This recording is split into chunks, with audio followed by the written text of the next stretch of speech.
Kaya Colby. I am a junior at the local high school, BUHS, and this is my grandmother, Kay Curtis.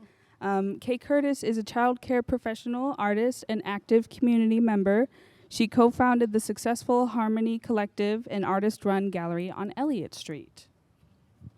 So, tell me, where else have you lived besides Brattleboro? So I was born in Texas, and before the age of 7, I lived in Canada, in New Rochelle, and in Kingston, Jamaica. So I have lived in a lot of different countries over the years. After living in Jamaica for 7 years on that beautiful island, I moved to San Juan, Puerto Rico, and lived in Puerto Rico until I was 17. Then I moved to Vermont to go to Goddard College in Plainfield, Vermont. I love Vermont, but I did go to California for 25 years, 10 years in Oakland, and 15 years on the coast of California, in Elk, California, where I raised my 3 kids. And 20 years ago, I moved back. I was determined to get back to Vermont, and I've been here now for 21 years. All right. So what other jobs have you had? So when I was a kid, I decided to be an artist. And by the time I was 7, I was getting Sunday lessons with an artist named Dana Bashan, who was from Boston. And when I went to college, I ended up making block printed cards to pay for my books. And then I spent, until I was the age of 48, earning all of my living making art, which I was able to do quite easily in California. And then I got the notion I would move to the East Coast and make art here. So I moved to Brattleboro 20 years ago, thinking the market would be bigger, I would have more customers here, and this would be great. But my life took me in another direction, and I ended up opening a child care program, which was Reggio-inspired, so the kids got to make a lot of art during the times they were there. I did that for 17 years until I retired. That's what I've done for a living. All right. What is like the best thing you've ever done that's very important to you? Yes, by far the most extraordinary special thing I ever did was to open Harmony Collective. It was an idea that I had been talking about for the 20 years I had been here. It only took 8 weeks and $5,000 to make it happen. It was extraordinary. It has introduced me to some of my best friends in Brattleboro and to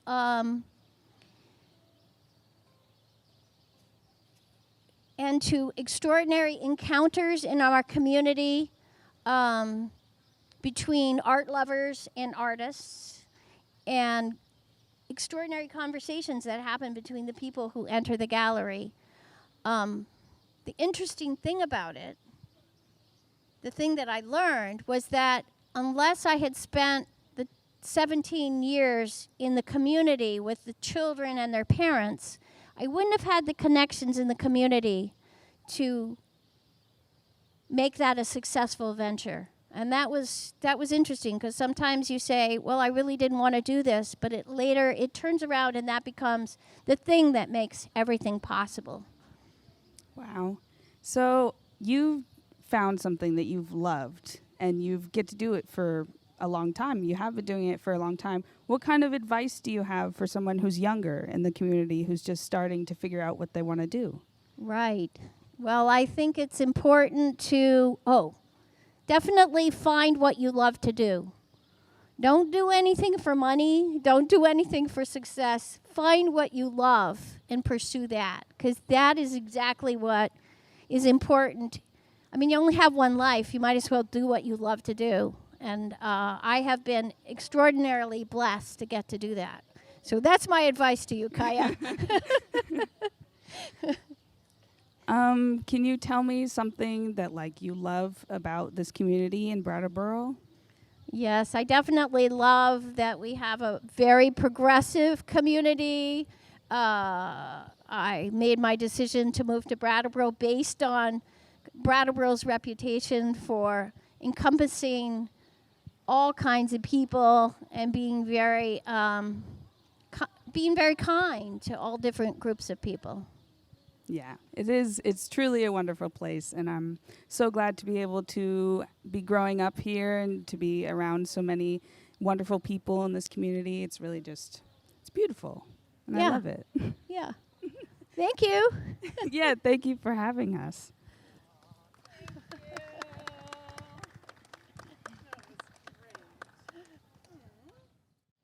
My name is Haley Greenwood, and I have Bob Woodworth with me. You prefer to be called Woody, right? Well, that's how most people around here know me. Most folks don't know my real first name, but just Woody works. Okay.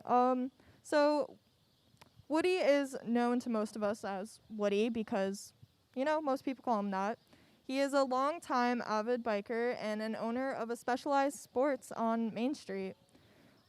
He grew up in Brattleboro, um, and he's a dynamic advocate for the town, actively involving himself in many community projects, including Brattleboro Memorial Hospital and local school boards. Woody, what are the outdoor sports that you love most in Vermont? Well, there is so much to do here: mountain biking, road cycling, uh, hiking, all kinds of stuff to do, and it's all very close by. And we have a remarkable number of trails that are open to the public, and it's just an overall. And this has happened over many years, but it's accelerated, I think, in the last few years, and it's getting better all the time. That's great. Is there any particular sport that you love the most? Well, triathlon was probably my favorite, and that way I got the joy of riding, the joy of running, and the agony of swimming, because I wasn't a very good swimmer. But that would have to be my favorite. But mostly competing with the many good friends I have around here that are in the cycling and running community, and going to competitions with them. That's been my favorite. Do you think that cycling is a really productive thing that more people should do? Well, cycling is a low impact sport, and a lot of people, particularly as they get along in the middle age, find that running doesn't work for them because of the joint. But a typical runner wants to do something to move at a pretty good speed. So cycling is great. It's aerobic, it builds muscle, and it builds friendship with all the various people you can ride with. And we have group rides here that are fantastic. What inspired you to open your bike shop? Well, after I grew up here, went away to college, I worked in the real world for about 20 years on the petroleum business, and I had enough of that, and I said, well, I'll start doing something that I like to do. And just as the lady that was on before me said, if you don't like to do it, why do it? And you should do something that you have a passion for. And I enjoyed outdoor sports. Skiing was another important thing to me, skiing, snowshoeing. So that was a shop that sold all the things I liked, and I figured I could give it a shot, and it's been there almost 30 years now. Could you explain what your bike shop offers? I'm new to Brattleboro and I've never been in it. Well, we offer a full line of bikes, kids' bikes. We specialize in family bikes. Bikes for tooling around town, mountain bikes, road bikes, electric bikes, and electric conversions of bikes that somebody already owns, and we'll convert it to electric. So it's pretty broad based, and that's the summertime. In the winter, we're ski, downhill ski, snowboard, cross-country ski, and snowshoes primarily. We have a full-service ski shop, skate sharpening, and that's the main items. Do you see a lot of business when the winter season comes along? Well, actually, we are a little busier in the bike business, and that's because it's a longer season, and there's more stuff to go with bicycles, and so we're pretty busy in the winter for 3 or 4 months, but we're pretty busy with bicycles for about 8 or 9 months. Do you see more people from Brattleboro or other areas come to your shop? Yes to both. I've noticed, particularly with the pandemic, there seem to be some great folks that have moved here, getting out of various places.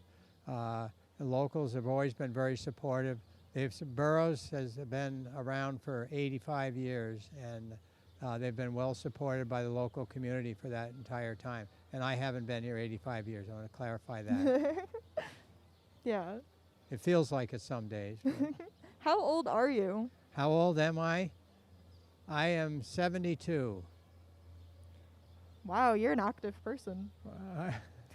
Like, what kind of changes have you seen downtown from your spot on Main Street? Well, Brattleboro has, if you look at population, the population is about the same as it was in 1949 when I moved here. Surrounding towns have grown, so Brattleboro as the center community has become more populated in a way, even though it's not official residence numbers. And the change, it's changed a lot since I was a kid, but the whole world has changed from a standpoint of, leaving your car in the driveway with the car keys in it. Riding, I remember riding all around town and going to Memorial Park when I was probably 8 or 9 years old, riding around, but then things are a little different now, but we still have overall a great place to live, a good place for kids, and all the amenities that you could ask for, and a little bit of freezing rain in the wintertime that you wouldn't ask for maybe. You mentioned that your shop offers like kids' bicycles and things. Do you see a lot of children come to your shop looking for bikes? Well, most cases when they're young, they come with their parents, but we have a very long showroom in the store, and people can actually ride the bikes in the house, in the store, which is great, especially when you're looking at a bike in November, December, or February. You don't want to try it outdoors, so you can get a ride. And there goes one of our cargo bikes right now. Just went by. That's really nice. I've never heard of having like a spot in the store to test a bike. How did you come up with that idea, or is that a common thing? Well, it wasn't an idea. It was basically the space that we moved into was it's the longest building on that side of Main Street, so it's it has a long show area, and we just keep it open in the middle so people, and also so our technicians can test a bike after they've fixed it without having to go out and fight with traffic and snow and rain and whatever. Yeah, that's really like exceptional that you've put a lot of time and effort into this business, and it seems to be doing really well in Brattleboro. Well, any small retail business takes a lot of work, and it's not a way to get rich quick, but if you enjoy doing it and you enjoy seeing the results with people that are happy with a new bike or new skis or whatever, it's worth it all. Well, I'd like to say thank you, Woody, for letting me interview you tonight. Well, thank you for interviewing me. I appreciate it. Yeah, I appreciate you. Hi, I'm Hillary. I live in Brattleboro. I've lived here for pretty much my whole life. And I'm a senior currently at the Putney School, which is about 25 minutes up the road. I am also a musician. I play violin. And this is Samira. Am I saying your name right? Perfect. Samira Evans. She's a jazz vocalist, and she also teaches vocal technique and performance. She's well known for her dynamic and soulful approach to music, especially in jazz and blues. And Samira has toured worldwide, sharing the stage with many music luminaries, including James Brown, Sheila Jordan, and B.B. King. Ooh. Do you have anything you want to add? In regards to who else I performed with? Or who you are? Oh, well, I guess I should say not only do I teach privately in my home studio, but also at Williams College. So I'm pretty proud applying of there. that. Oh, you are? Really? Yes. Awesome. That's funny. I can't wait to see when you arrive. Yeah. You're gonna like it. Okay. So the first question I have here is, reflecting back on your life so far, could you name a theme or a mission that has emerged? That's kind of a big question. Oh, wow. Well, I guess a mission is to help other people be happy. I mean, that's part of my, performance is to bring joy to people. And it's part of my just makeup as a human being. And it brings me so much joy to teach. And when I see my students be able to overcome any of their obstacles to keep them from being their best, I do my best to help them to overcome them. And it brings tears to my eyes when I see them do that. So to bring joy to people's lives in any kind of way that I can do so is my mission. That's really lovely. Thank you. This is also a very broad question, but in your personal or in your professional life, what big goal are you still working towards? Oh my goodness, what a question. Make it to Carnegie Hall. Oh, yeah. And also to broaden the sphere of my music for more people to hopefully enjoy it. So, I have a lot of local folks in New England who have my CDs. It's time for me to record a new one. And I hope with this one there'll be even more original songs that I've written that I collaborate with my husband, and that somehow it can have an impact on a larger amount of people. Yeah, so this is off the books, but did you go to music school? I did not. I actually came from a music, and I always tell my students this, it's like a disclaimer whenever I start teaching, because at first I was a little bit like feeling like an imposter when I started teaching at Williams College because I didn't go to music school, but they hired me because I was exactly what they were looking for in regards to, I have a lot of, what do you call, like on this, it's the word, this phrase that I'm looking for. On the job. Yes, on the job training. That's what I want to say. On the job training. I've been performing for over 30 years. Now, when I get 90 years old, I'm still going to say that over 30 years. I'm never going to go like 40, 50, 60. Because it's probably been a lot more than 30 years now. But anyway, and so I bring to the table, what I've learned from my mentors and the ability that I've created as a result of all the opportunities that I've had to perform. That's really cool. What do you value most about the community in Brattleboro? Like, why are you here? Why am I here? Why are we all here? It's my husband's fault. Oh, He's from Vermont. I see. That's why I'm here. But I really love the sensibility of the community. The community always wanting to embrace people like myself from out of town. We have, the folks coming in from Afghanistan, and, I appreciate the openness. I was really surprised when I moved here that there were so many Obama signs in the mountains. I didn't expect that at all when Obama was running. I really liked the fact that we were the first state to turn blue when he was running for his first term. So I know there's still a lot of work to do in regards to race relations. However, I do appreciate the open heart and the open minds of this community. Yeah, for sure. Oh my gosh, I don't even know how I would answer this, and I'm younger than you, but what's the first music you remember listening to? Okay, I can answer this question because how I started singing was my father.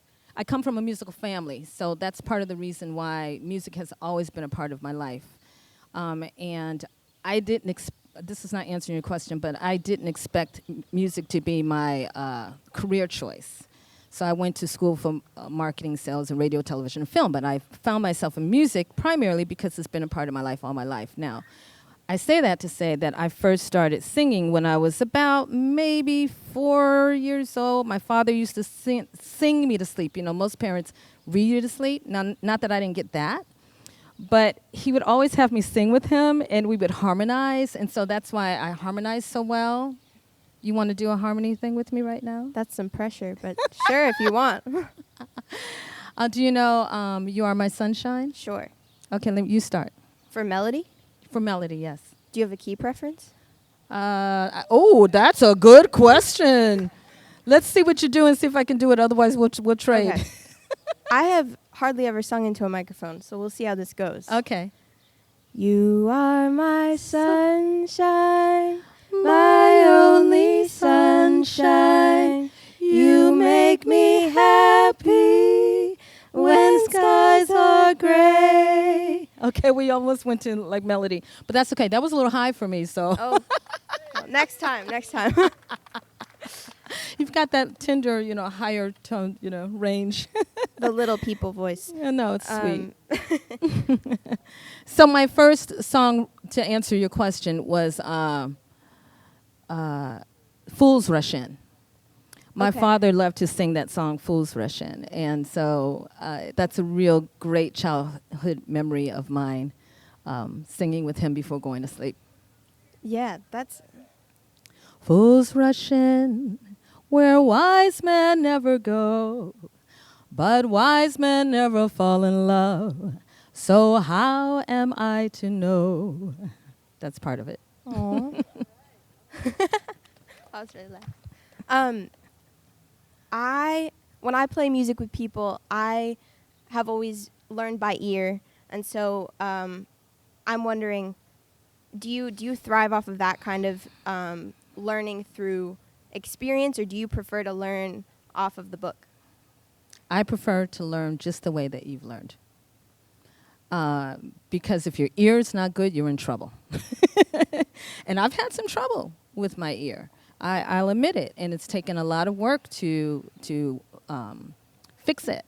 And so I'm very careful with my students to make sure that they don't experience the same thing that I have. Yeah. And so, but it's really important. I'd rather have a musician that can play with their ear and their feeling and their body than a musician that has to just only play with the music. Yeah, totally. This is so funny. I'm like getting a Yeah. college interview and a music person interview. Yeah, so we're almost out of time here. I guess my last question would be, what like musically brings you the greatest joy? Is it collaboration? Is it finding new strengths? What brings you the greatest joy musically? All of those things that you just said, but it's really hard to say the greatest because there's so much that brings me so much joy in the music. But I do love collaborating. I create a lot of programs where there's collaboration involved. Like I became the curator for Ladies in Jazz, and so I would invite an artist, a female artist, whether they played an instrument like you, or sing, or whatever, and I have a band to support us, and we do a performance together at a particular venue that I chose to have this event. So many different programs I've created that way that is about collaboration.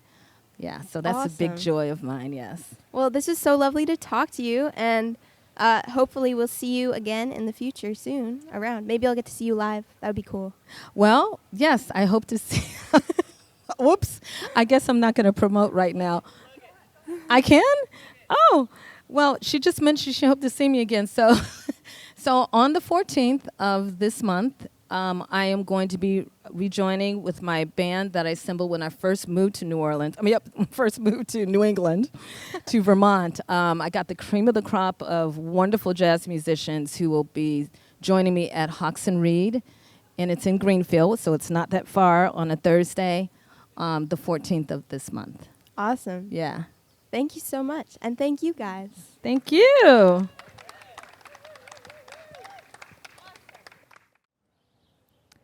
So my name is Haley Greenwood, and with me I have Roger Haydock.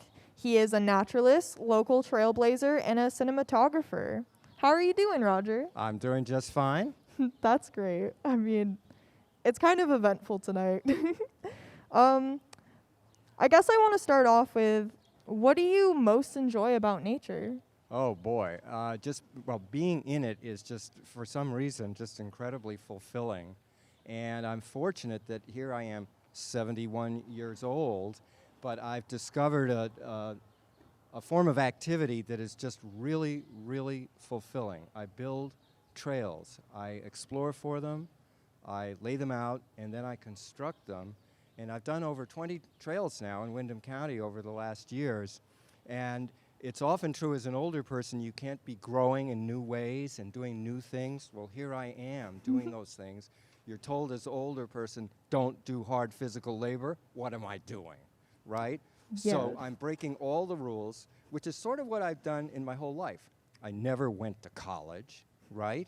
Didn't know what to do. Spent a winter skiing and working odd jobs to pay for that. Then I started working at the WGBH auction in Boston to raise funds for the TV station as a volunteer. On the basis of that, at age 19, I got a paid job in their studio crew.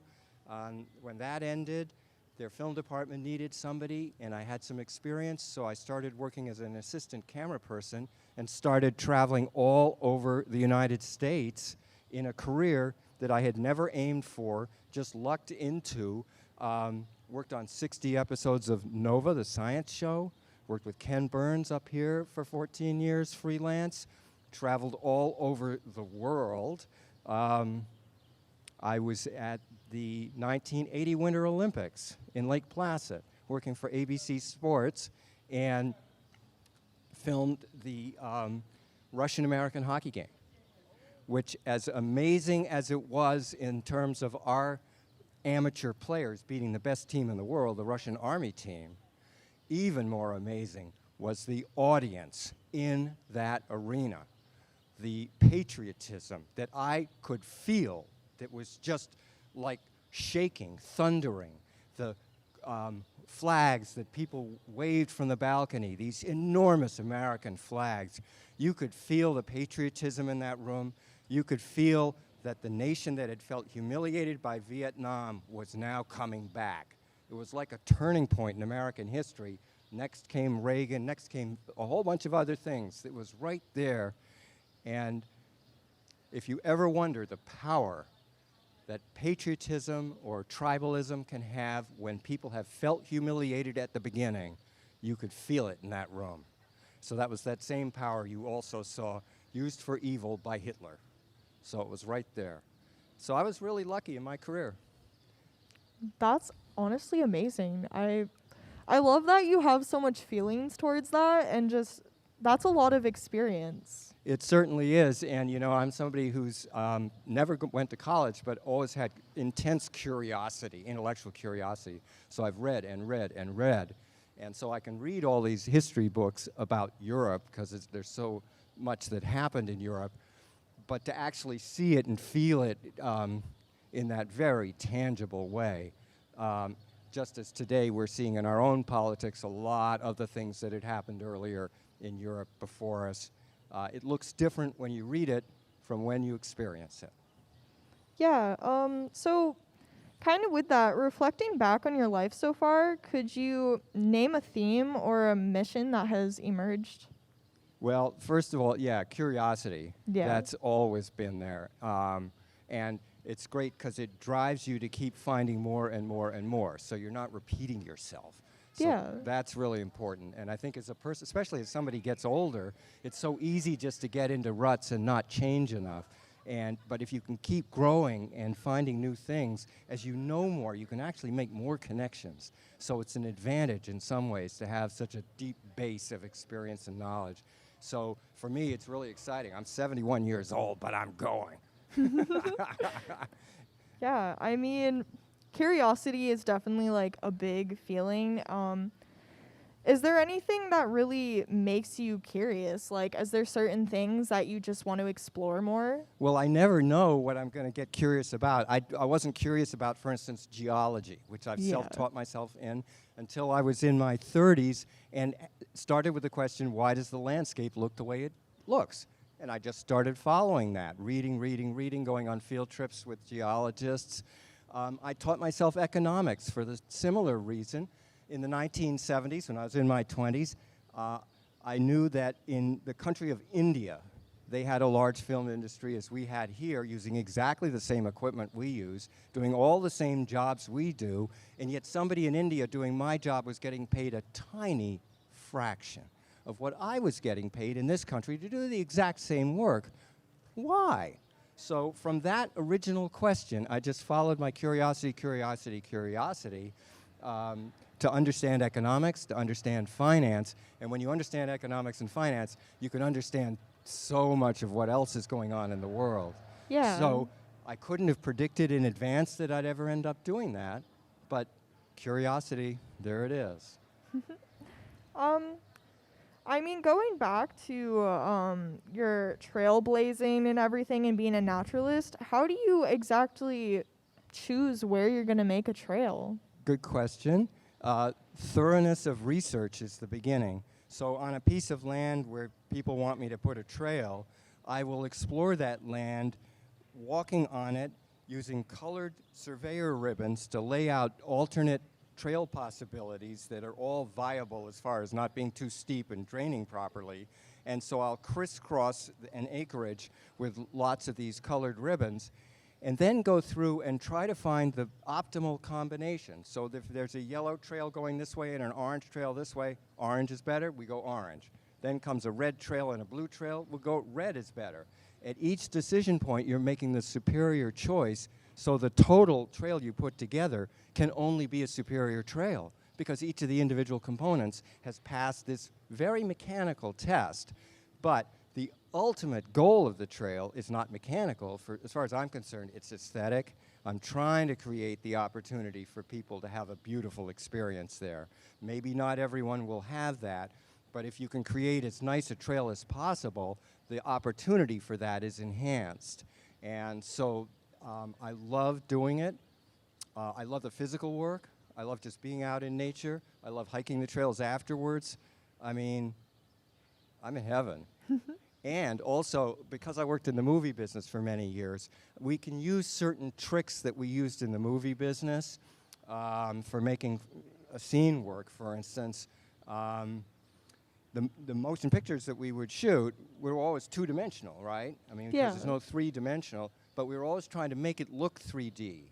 And so there are certain tricks, like putting some trees in the foreground and or doing a dolly shot where the things in the foreground go by faster than the things in the background, and working really hard to create the experience of 3 dimensions with just 2 is something we did in the movie business. Well, I can do that with trails too. You're already seeing in 3 dimensions, but I can enhance that. Yeah. We actually need to start wrapping things up, but I guess my last question would be, what do you value most about Brattleboro? Oh, it's really easy. Here you have nature all around, and yet you have a sophisticated cosmopolitan community. What better combination could you possibly have? It's the best of both. Yeah. Well, thank you for letting me interview you. It was really nice meeting you. You too.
I'm Kaya Colby, a local student and resident of Brattleboro, and I'm here with Bev Thurber.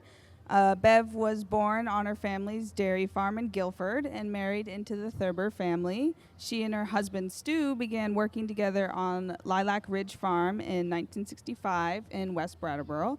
Bev holds knowledge of 50 years of dairy farming here in Vermont and has witnessed very many changes in cultural attitudes about farming. So, can you tell me what it was like growing up in Guilford on the farm? Okay, so it was 77 years ago when I grew up in Guilford, Vermont. And it was a small rural town. Everyone knew a farmer, or if they weren't farming, they had a relative that farmed. And so farming was a very common activity around the town of Guilford. So I remember my father had about 20 cows, and his brother had about the same amount of cows, and they each had their own separate herd that they milked, and then they did the cropping together. So the milking that many years ago was by a machine, but the milk was poured into milk cans, like the decorative things that sit on the porches now. Well, those were really useful because, and then the milk cans were put into coolers to keep the milk cool until it went to a milk plant. So, and the first farming that I remember with haying was with horses, and it was loose hay, and there was a lot of men using pitchforks. And, as a kid, I just remember it was hot and it was dusty in the hay in the barn. And sometimes I would have to pick up loose gatherings of hay with a hay rake. And, you couldn't go barefoot because the hay was so stubbly and it was hot. And I just wanted to put my feet in the brook and not be walking around in this hayfield all the time. And then I remember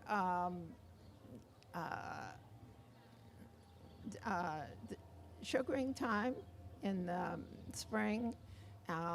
It was just a small little sugar house, but my grandfather used to be doing the boiling, and so I always had a bunch of cousins around, and so I would we'd play around the sugar house and loved to spend time with my grandfather in the sugar house. And he always had a little dipper of maple syrup that he would give us on the side. And so those, it was, it was totally farming. We didn't really take vacations with my family, but we had great activities to do in the summertime with swimming in the brook.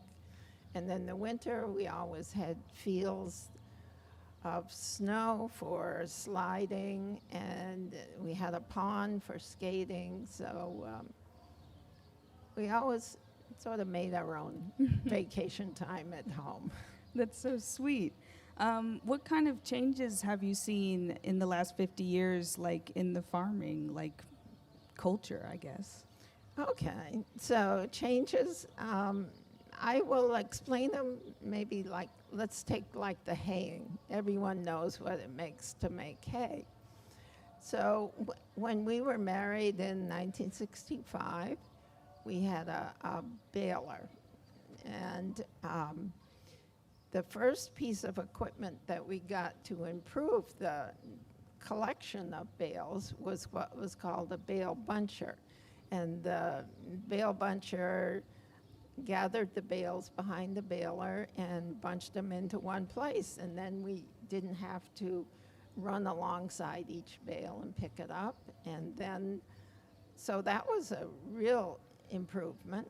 But then after that, we got a bale thrower. And that was, so the bales went from the baler and they were thrown automatically into a wagon. And so that was a whole lot easier. And then the evolution of haying on our farm now has gone to round bales. And round bales, and then they're wrapped and stored. And so you don't have to worry about the weather as much. It doesn't have to be totally dry. So this round bale is all mechanically made, and then my son or grandson puts it on a wrapper, and they use a remote control in their hand and it automatically wraps the bale, it cuts the plastic, and it dumps it. And it's all done by a remote that they hold in their hand. So that's a great evolution of haying. And then when you think about milking cows, I told you how my father milked and dumped into a milk can. So when we were married, our milk went into a bulk tank.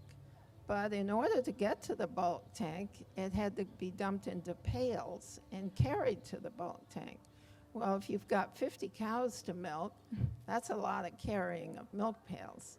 And so then we got like a mini little dumping station. It would hold 3 or 4 pails of milk, and it had a hose, and that went to the bulk tank. And so we thought, wow, this is a whole lot easier than carrying milk. And then we got to have what they call a pipeline milker, and that is the milk. The units milk the cow, send it into a pipeline that took it to the milk house. So that eliminated that process, which is a real time saver. Oh, I bet. And then now we have what they call a step-up milk parlor. And the cows come in and they step up, and you don't have to bend over to milk them. And the milk goes directly into the bulk tank, and there's no carrying of milk anymore. So that's a wonderful change. And so just those are the two of the main activities that farmers do: milking and making hay. So those are the biggest changes in those areas I've seen. Wow. Why do you think it has changed so much, like with all this advancing technology and stuff? Well, I think it's changed so that it's easier on the people's bodies and it's more efficient. It's you can have a variety of people milking if they don't have to do all the physical work. So there's more flexibility. Right. What kind of advice do you have for a new farmer who's just starting out? Well, let me tell you a little story about, maybe this explains it. In 1982, when Stu and I were farming, there was a salesman that came to our farm, and he was selling blue harvester silos, for the storage of your feed. And he said, "Oh, this is going to be the best thing for you. You're going to be able to be efficient and be a whole lot easier." And he said that he would draw out blueprints for how our farm could operate by going with this blue harvester system. So he came with this whole layout of blueprints that were pretty glossy and shiny. And he explained how we were going to have all this equipment. We were going to have new ways of handling our animals and being able to feed them. And he made it look really pretty. And it was going to be the next best thing for us. And we looked at it, but then we looked at the price of what it was going to be and the investment and the amount of money that we were going to have to put into it. And so we said, no, thank you. We're not interested in it. And a lot of farmers did buy into it, but unfortunately, many that did, down the road, those blue silos were left standing on their own, and the farm was no longer farming. And so we were always so happy that we didn't go with that. And so I think the bottom line is that if you're looking at new investments, look carefully at how much it's going to cost and is it really going to save you? Because in that place where that salesman was trying to put our new, sell us a new system, in the year 2000, we had a post and beam barn built with lumber that came off our own farm. And so it was worth the wait to get something that we really wanted. Right, that's a smart decision. In your personal experience, what has worked for the Lilac Ridge Farm? Well, I think Ross and Amanda, my son and daughter-in-law, joined us in 1986. And so we were open to having them come. We were open to having them do new things and to take the farm in the direction that was going to work for them. And so you have to be willing to accept change. And that's been the most important thing that's happened on our farm, is that they have been able to come and do their own style of farming and bring new things to the farm. And I just feel very fortunate that I can retire from the farm, but I can live at the farm and enjoy all the other aspects of the farm. And so I appreciate the things that Ross and Amanda are doing now. Wow, that's very sweet. And thank you for being here. It was so amazing to hear your story and everything that you've achieved. And it's just round of applause to you, I guess. Thank you.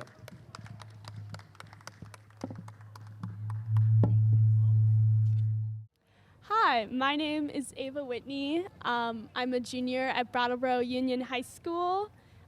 This is Curtis Reed Jr. He is the Executive Director for Vermont Partnership for Fairness and Diversity. As a racial justice advocate, Curtis is involved with many organizations and institutes locally, statewide, and nationally. A little known fact about Curtis is that he's an art collector and has an extensive and exquisite collection of richly diverse African art and artifacts. You have done your research. Yes. So how long have you lived in Brattleboro? I came to Brattleboro for the very first time in December of 1978. It was the nor'easter. The train dropped me off at the train station. I walked up to Dunkin' Donuts in thigh-high snow, sat there for 36 hours until my friend in Newfane was plowed out. But then I spent 3 weeks in picture postcard perfect Vermont, eating, skiing, and drinking. Yes. And I Definitely skiing. relocated here a couple of months after that. Wow, awesome. So a long time. It's been a long time. Yes. What inspires you in our community of both Brattleboro and Vermont? Oh, that's so easy. No, what I love about Brattleboro in particular is that people show up as they are. Yeah. And you don't have to change who you are to be a member of this community. Mm-hmm. So, I think that's the most redeeming quality for this area, for Vermont largely, but Brattleboro in particular. Yeah, that's very well said. What is so I've read about your work and it's very fascinating and very inspiring. What is your why and your underlying motive for being a social justice advocate and all the work you've done over the years? Well, I'm more than just a social justice advocate. Yes, I mean, I get labeled. Yes, I that know. way. I should have asked you to state your own. But that's fine. That's one of the dimensions of what I do. What I am most passionate about is making Vermont the most desirable destination for consumers and travelers of color. Yeah. That there's a lot to be learned in Brattleboro and Vermont writ large about African American history, but also there's a huge population of black and brown skiers and hikers and motorcyclists and marathon runners and everyone that enjoys the outdoors, can find their place here. Right, yeah. As they show up as themselves. Right. Wow, yeah, that's beautiful. What keeps you grounded just in general in your life? Where is she? Oh, there she is right there. Catherine. Yes. Keeps me grounded. Mm-hmm. Yeah. But also my work keeps me grounded as well. Mm-hmm. I have Right. the privilege of working with a wide range of client partners Mm-hmm. that are all working to make Vermont the epicenter of inclusive thought and practice in the United States. Yes. When did you first realize that this is what you wanted to do, or something along the lines of this is what you wanted to do with your life? Probably during summer camp. Mm-hmm. When you were a kid? When I was a kid. Yeah. When I was a little kid. I grew up in St. Louis. Yeah. I grew up in an area that was devoid of nature. Yeah. And my first exposure to the outdoors was at summer camp. Right, And I fell in love. Yeah.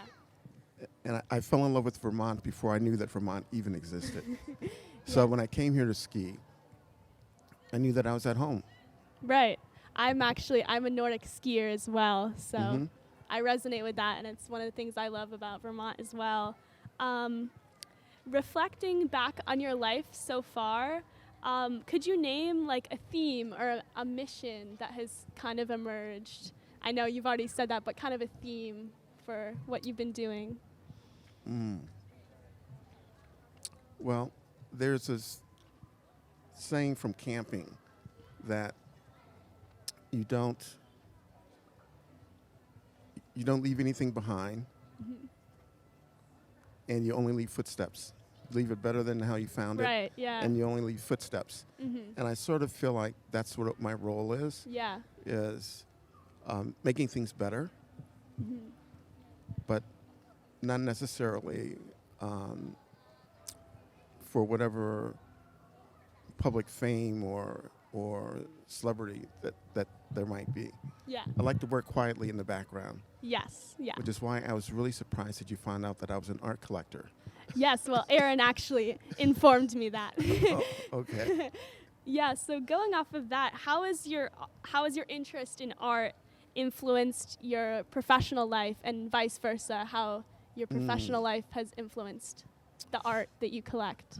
Well, every art piece that I have, there's a story behind it. Yeah. And each of my client partners, there's a story behind why they decided to be part of this rural renaissance in Vermont. There's a different story for Green Mountain Power or Vermont Public Radio or, any of our other clients that they also want to make Vermont a destination for all. Yeah. And not just all of a certain kind. Right. Yeah.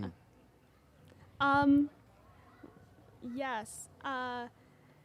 What advice would you have to young people like myself who aspire of change and want to make the world a better place with all the experience that you've had in your life? Do all the wild and crazy stuff early. Yeah. Travel right. is one thing. I think that travel in and of itself is an education. And I would say learn a foreign language. Yes. Because it's about empathy and, to be in a position where you're struggling trying to communicate with someone else, you become far more empathetic when you meet someone from another culture as they're trying to explain themselves or to maneuver through our community. Yes. Yeah, that's definitely, I agree with that. And I agree. I'm taking French in school, and learning another language is important. And So for wrapping up, is there anything that you would like to add that I haven't asked?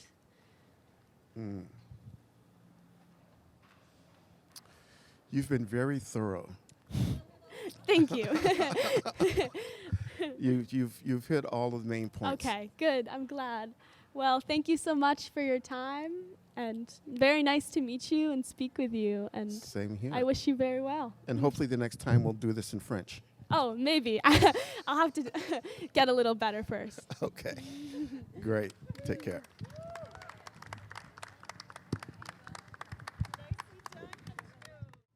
Hello, my name is Ava Whitney. I'm a student at Brattleboro Union High School, and this is Star Latronica. Star Latronica is the director and fearless leader of Brooks Memorial Library on Main Street. She has served as chair of the John Newbery Award Committee and is a past president of the Association for Library Service to Children, a division of the American Library Association. One interesting fact about her is that she is the namesake for a librarian character in one of Daniel Pinkwater's childhood books, Star Lackawanna, who utters the immortal line, "I live to amaze, astonish, and astound." These are things librarians do well. So welcome. What were some of your favorite books as a kid? Oh, my goodness. So I grew up without a TV, and I grew up in a little town in Iowa, for the most part, at least when I was really little. And there were about 120 people in the town, and about 90 of them were related to my mom. So, there wasn't a whole lot to do. And so I read like crazy. And I read Little Women like a million times. And my mother would get so frustrated with me because I would be crying at the end when Joe didn't marry Lori and it just wasn't going to happen. And I'd turn right back to the first page and read Christmas Just Won't Be Christmas Without Any Presents and start it again. It's just like, why do you do that? Yeah. But, you always hope it would change. Yeah. So I read, I just read anything I could get my hands on. Yes. But Little Women, definitely the big one. I know. I read a lot as a kid, too, and I know the magic and just, like, the thrill of it and reading the same books over and over again. Like, I still read Harry Potter over and over again. It's like so hearing magical. a favorite song. It is, yeah. This kind of ties into the previous question, but what sparked your passion for books? And, like, you probably read up through your life, and how did you know that's what you wanted to do with your life? Well, like I said, I lived in this tiny town, and my one window on the world was our school library. That I could see how other people in different parts of the country and different parts in the world lived and behaved, and they were much better behaved, frankly, than my family. So Yeah. so you could escape into that, and you could learn so much. And then as I grew up, the library was always a haven for Right, me, yeah. and I wanted to pay back all that I got as a kid from going to the library by becoming a children's Wow, librarian. that's so beautiful. Do you have a mentor or a hero that inspired I you? do. Oh, I have a bunch. Thank goodness. Thank you so much for asking. That's a great question. And actually, one of my first mentors was a woman named Elizabeth Overmeyer, who actually showed up here at the library one day Wow. because she was visiting somebody in town, as did another mentor, Joan Ariel, just showed up because she knew somebody in the area and happened to come to the library. So it was a surprise? It was a total surprise. Wow. Her friend said, "You're never going to believe the name of our librarian." And she said, "Oh, we got to go."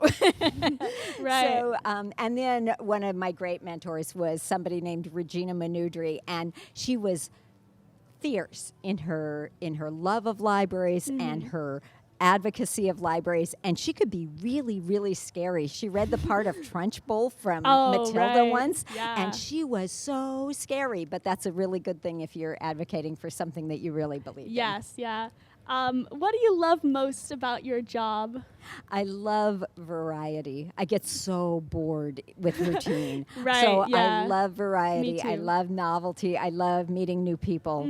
And it really is the people. I always say I went into libraries because of the people. The tools I use are books, but I went into it for the Right, people. yeah. Amazing. What programs are you most excited for coming up in the library, and what are your kind of big dreams for the future? So one day I was explaining the library to a bunch of little preschoolers, and I was saying, well, everybody can come to the library. You don't have to have money. You just have to get a library card, and that's free. And then you take things home, and you read them, or you listen to them, or you watch them, and then you bring them back, and somebody else can do it. And this little girl raised her hand and said, "That's sharing." And I realized, oh my gosh, that's exactly what libraries are. We're about Yes. sharing. And what's more important than that? So the library belongs to the community, and we're about sharing resources. Yes. So in the beginning, libraries, shared books because that's what the objects were. But now we share all kinds of stuff. We share a telescope, and we share light up bocce balls, and we share snowshoes.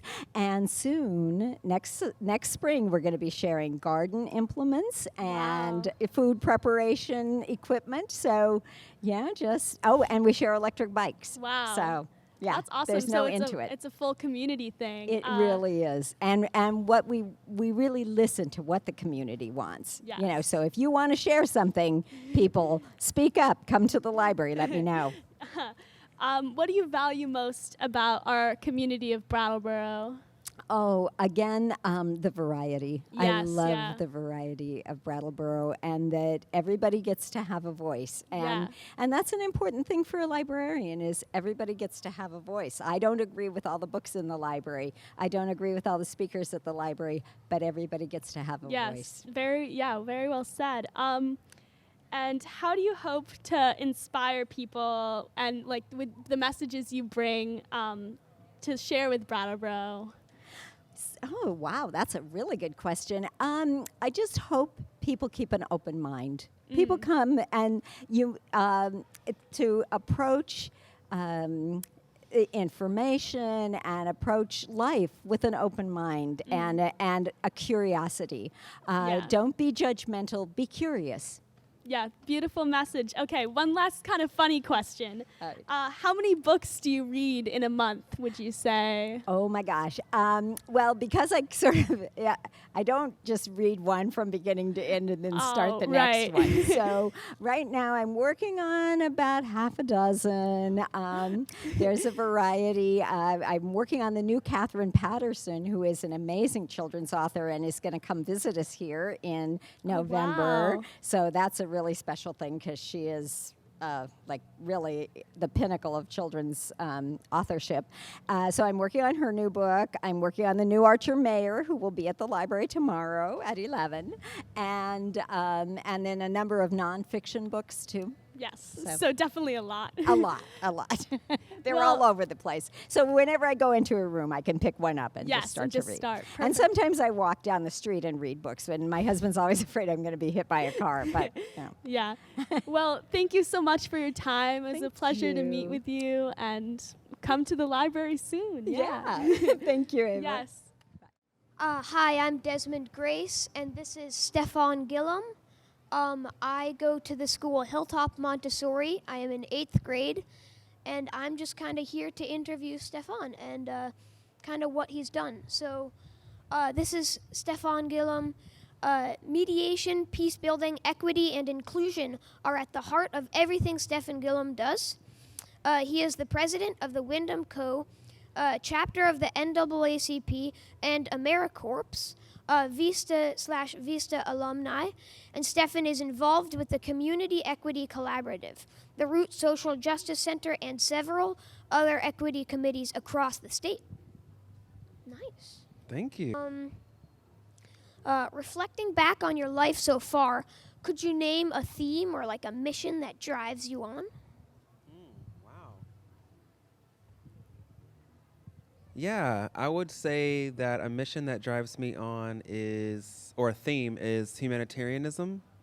Yeah, I would say humanitarianism. And I think that that comes actually from stories that I used to hear my elders talk about, particularly my grandmother, who used to talk about her dream to become a humanitarian. And I kind of watched that dream kind of come out in her everyday life, how she treated people, what she did for people, you know, some of the things that you don't see in public, but that she did. And I always thought that she would be a good humanitarian, but I think that she transferred some of that spirit into me. So I would say that she was my inspiration for that. And I think that's been, hopefully, the theme that's been in my life, through my life. Oh, wow, that's really cool. My grandma also inspires me. Okay, in your professional life, what big goal are you still working towards? Oh, wow. Yeah, I know. Oof. Well, there are a lot of goals, you know. You know what I think the goal is? I think the goal I'm working towards is happiness. You know, I used to think it would have been money, and I think maybe money or success is a part of that. But I think that I would take less money and less success, and however that's defined nowadays, for an actual happy, like, truly happy existence. So that's what I think I strive for. And also flexibility, because I really don't believe people should work more than 5 hours a day. I think that after 5 hours of straight work, your brain is done. And also, it's kind of cool because, hey, if I know I only work 5 hours a day, then, or something like that, right? Then I can like be into the job because I know it's going to be over soon, and then I'm going to be able to go and do other things, like be with family or friends, or, you know, have a sandwich and watch Netflix. I don't know. Oh, I think happiness is really an important part, because if we're all working as hard as possible and we forget about why we're working or who we're working for, it can really affect us. And I think it's super important to always remember the 100%. good parts. What do you value most about Brattleboro, or our community in general, really?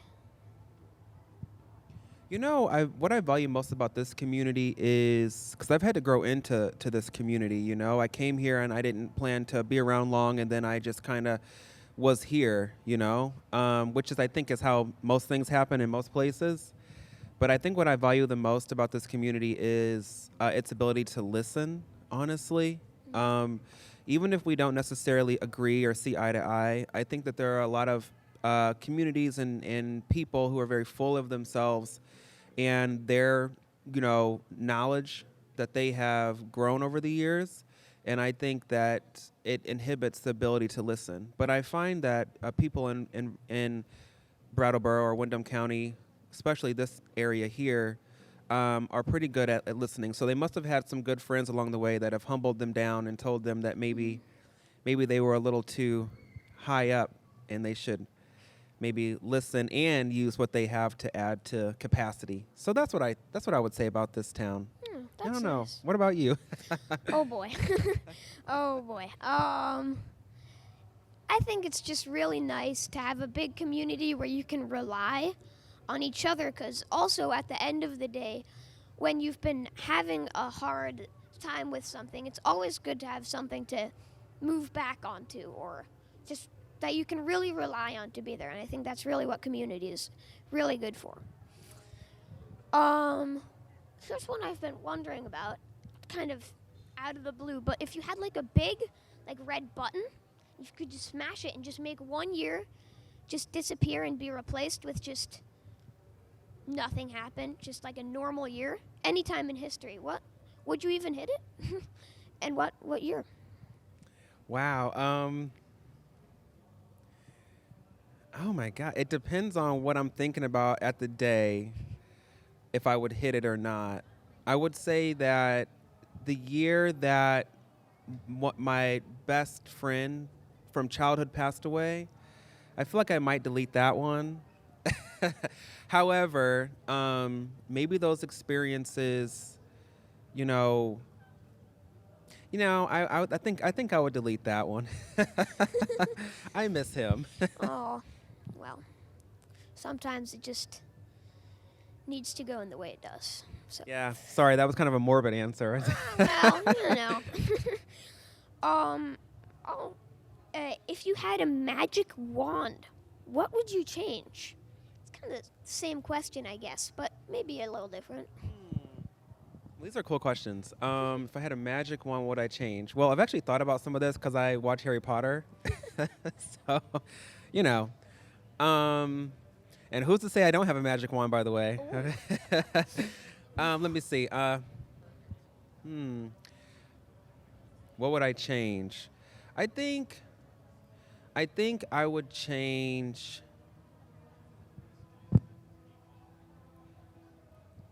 I think I would change colonization. I think that's what I would change. I think that I would change the mindset of capacity and colonization. Whatever created, whatever happened with us to create that, I think that's what I would change. Wow. And I would like to see kind of what we do without it, Yeah, I think that would have been quite interesting if that hadn't happened.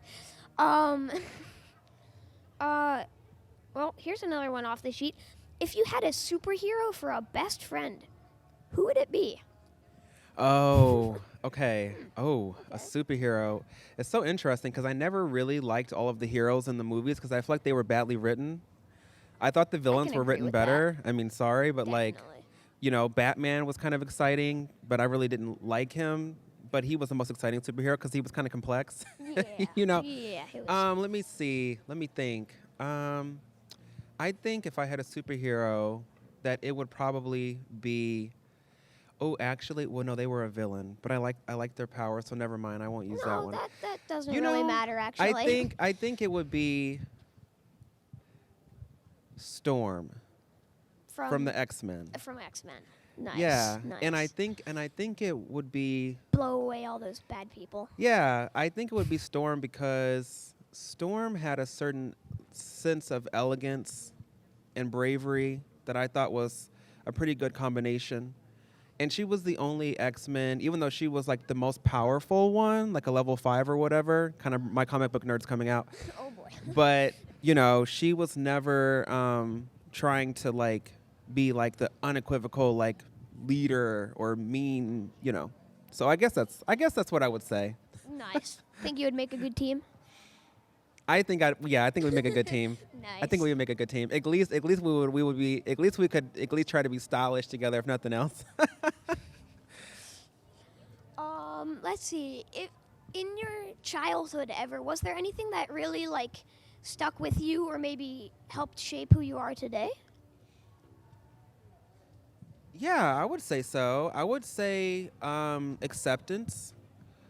You know, I would say acceptance. You know, I may have had, I think that I've had, you know, rough experiences like any other person as a kid. You know, we all go through our, you know, moments where other kids are mean to us or, you know, things like that. You know, I went through those things. But I would say that my parents and my grandparents were generally pretty accepting people. And, you know, especially, you know, being a queer person, I think about having a queer upbringing, or at least being allowed to be a person who was queer and who was able to express myself enough to gain confidence in a way that I think has helped me a lot in my adult life. Like being accepted for who you are. Being accepted, or at least the messages that I would be accepted. Yeah. Regardless of my own journey at the time, being accepted. Yeah. That's really cool. I'm out of questions. Okay, well, you were great. Well, thank you. Let's see here. I'll just make one up on the spot. Now I'm nervous. Oh boy, me too. Here, did you ever have any mentors ever? I guess you already said your I grandma, did. but Oh, I had a lot of mentors. You know, I still do. Let me see. There was Dr. Patterson. There was a woman named Patricia Riley, who was my writing tutor. She was a good mentor to me. There was my grandmother, my parents, my little sister, even in her own way. I don't know. I think I picked up a lot of mentors over the years. I have a really good friend named Myra, who I think is a mentor in some ways. Oh, I know Myra. You know Myra, right? Because she's a wise person, kind person. I don't know if I view mentorship all the time through the lens of financial success or things like that. I think I view mentors by trait and like what I can pick up from those people, right? So if someone is really kind or they're really powerful or really sweet or, you know, really smart, then maybe I would look at my relationship with them as a mentor-mentee relation. If I want to try to pick up some of that, you know? Wow. Well, thank you so much for talking to me. I think we're about at the end of our time for now, so that's just really inspiring and cool to talk Well, thank to. you for having me, and it's good to see you again. It was cool. I came and spoke to their class once. Yeah, it was really cool. So it's like full circle now. Mm-hmm. All right. Thank you. Thank you so much. Woo. Thank you. That was fun. You did a good job. Hi, I'm Desmond Grace. I go to Hilltop Montessori School. I'm in 8th grade, and I'll be interviewing Johnny Swing. So the intro, Johnny Swing is a wildly creative artist and sculptor and a master welder. He fuses these talents together, making dazzling and elegant creations that push boundaries, inspiring us to think and see more closely. They are a joy to behold. You can feel his own maker's joy in each of them. Well, thank you. That was a nice introduction, Yeah, Desi. thank you. Appreciate it. So I'll just ask you a few questions. Reflecting back on your life so far, could you name a theme or mission or something that drove you forward?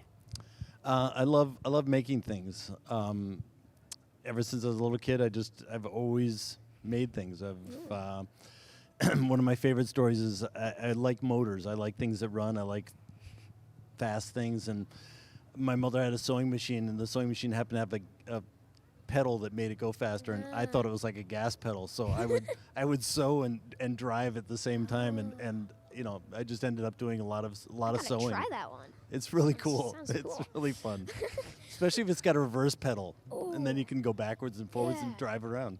All you need is a stick shift. Yeah, That's there's cool. no stick shift. So would you say like creation is kind of like drives you forward? It's it occupies my mind all the time. And part of the process of creating is really what's wonderful, because you can correct mistakes. They're your mistakes. You can fix them. It's like you're responsible for everything, and therefore you can't do anything wrong. Right, that's true. Art, everything and nothing is wrong. In your professional life, what big goal did you start working towards, or are you still working towards? Yeah, I'm still working towards it. I want to be the best at what I do, which I'm close, but there's always somebody sneaking up beside me. I want to make things that people just love and just enjoy them when they're around them, and I've been pretty successful at that. That put smiles on their face that all people can enjoy, young, old, people that can afford them, people that can't. I've sat in your bench and it was pretty awesome. Thank you. Out of the quarters. That actually brings me to another question. Where did you find the irony to make stuff like art out of money and then sell it for money? It just amazes me. The irony was luck. We all want to find the clever irony. I was doing an installation project in New York City that was 18,000 square feet, and it worked on it for 2.5 years. And when I was doing it, I realized that what I really loved of installation art was surrounding people with my work.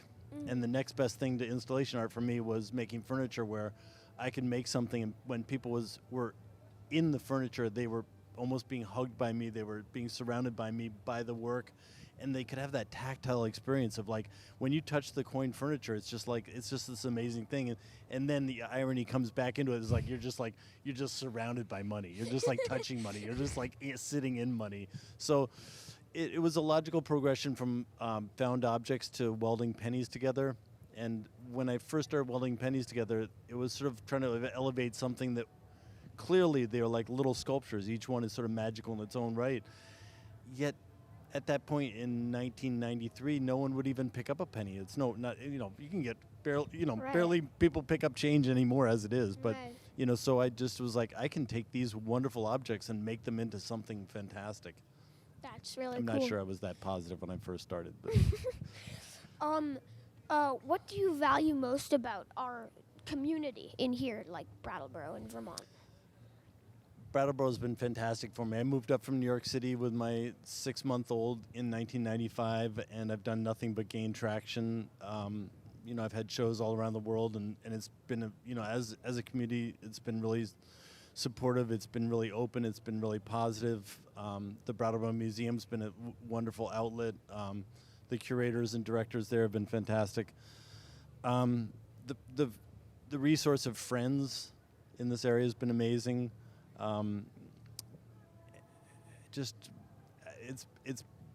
It's been a sunny day every day since moving to Vermont, or back to Vermont. That sounds really nice. What would you say the scariest thing or the biggest leap you've had in your job or creating your art? Oh, the biggest leap. There've been so many. I always sort of thought there would be a big leap, but they've been really incremental. It's sort of keeps just going like that.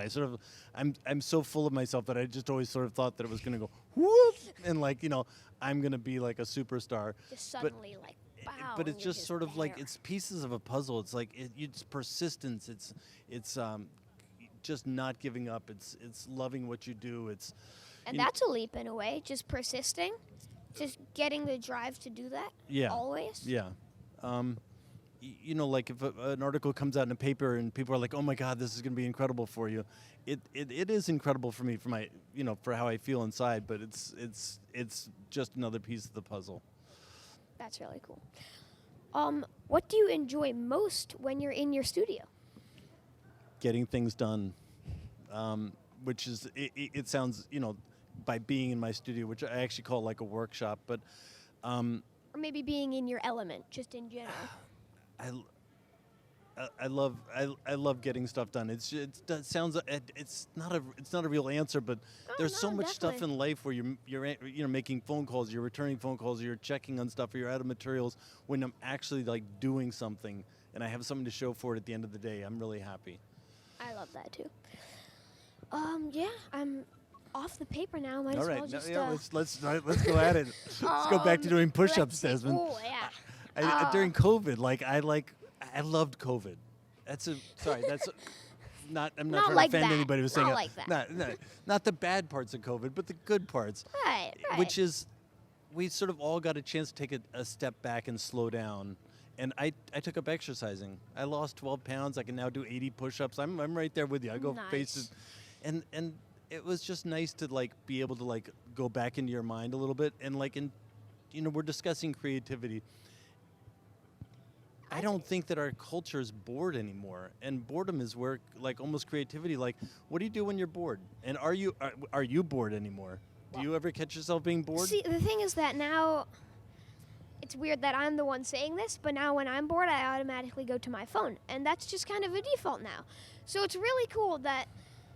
Well, I mean, it's not really cool, actually. It's really not cool that I kind of default to this now. It's kind of like you just turn on autopilot, and you're like, oh, my phone, TikTok. Oh, Right. my favorite. But I think the quarantine also really forced me to... Everybody's talking about how bored they were in quarantine. In all honesty, it was a lot cooler. I just kind of forced myself to be creative because I was getting real bored of my technology. So it was really nice to branch out. But you see what I'm saying about boredom. I mean, it's almost the sorts of, and I don't mind, say you're on the phone and you've got a pencil in your hand and you're doing doodles. Yeah. Doodles are the most honest piece of art there is existing left. I mean, it's just you're just doing stuff. And then next thing you know, oh my God, I've actually, something's coming out of this. Which is, getting to that inner part where you don't have preconceptions or expectations and you're not precious. That's a beautiful experience. And so, COVID's almost been good for that. Yeah, doodling. One of my faults and strong suits at school. Finn Campman, if you're watching this, I am sorry, but I can't help it. He should like doodles. Doodles are good. Yeah, it's great. It just shows you have an active mind. I mean, Always. I wouldn't trust a non-doodler. No, never do. It's not a natural thing to not be active. I think, at least for me. Yeah. Some people can be more focused, but not really me. You like me probably don't need a cup of coffee in the morning. You just get up and start doing shit, Yeah. right? Yeah, There- exactly. There we go. There we go. Just kind of. Don't say no. Say yes. Yeah, exactly. As long as it's healthy, positive, not going to hurt anybody. Yeah. I think it's really nice. Sometimes after I've been doing something, say on my phone for a while, after a while I kind of regret and feel like I could have been doing something really cool. But then when I'm actually doing something cool like drawing or making art or playing a sport like soccer, I feel really satisfied that I was able to do something cool. Yeah. It's really awesome. I'm with you. I feel like I'm interviewing myself now. Sorry. No, It's about you.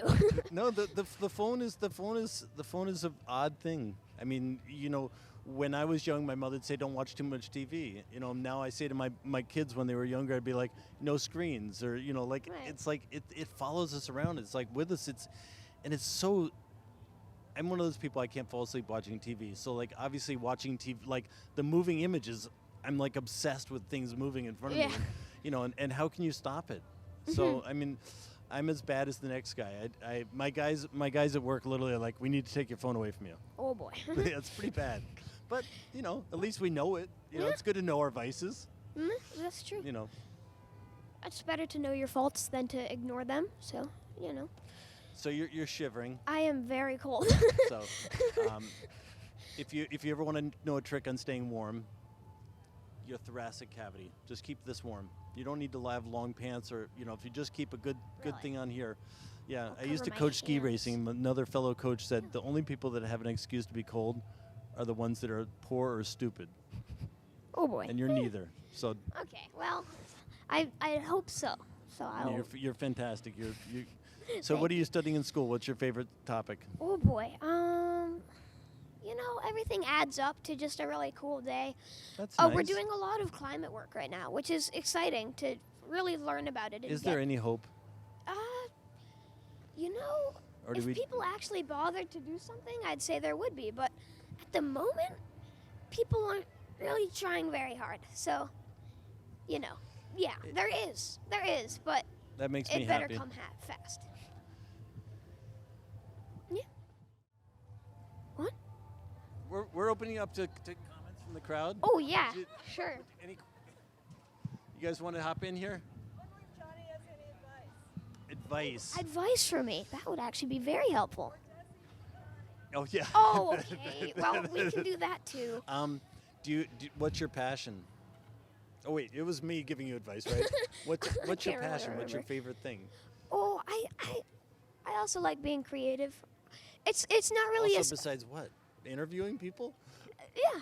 That's good. I like being around people. It's kind of one of my things.